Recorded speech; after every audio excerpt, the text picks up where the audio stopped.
Dende Ciudadanos Galicia queremos trasladar hoxe unha mensaxe de apoio, de cariño e de toda a forza posible para todos os hospitalizados que se encontran estes días loitando contra este coronavirus en hospitais da nosa comunidade, en Galicia. Están nas mellores mans, están arropados por todos nós, están recibindo os mellores servicios de atención porque temos unha rede de sanitarios en Galicia excelente, así que teñen que estar tranquilos, teñen que confiar, están ademais apoiados por todos os galegos e por todas as galegas que estamos loitando con forza e apoiando dende as nosas casas. Precisamente en un día como hoxe, un día do Pai, un día de San Xosé onde moitos non van a poder recibir, pois a visita,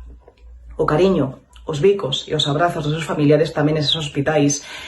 tamén nas nosas casas onde non podemos ter acceso a esa reunión familiar tan típica nun día como hoxe. Precisamente acordándonos dos hospitalizados que sufren horas largas, días de hospitalización que se lle fan moi costa arriba, queremos pedir que para eles o servicio de televisión sexa gratuito. Creemos indispensable que neste caso Sergas, a Xunta de Galicia, a administración competente, poña en marcha os trámites necesarios para que o servicio de televisión nos hospitais galegos sexa gratuito e poidamos así contribuir a que a estancia hospitalaria dos enfermos por coronavirus sexa un pouquiño máis soportable e que todos poidamos, neste caso, apoiar con medidas como esta que non custan nada e que van a aliviar en boa medida a súa estancia e a súa recuperación.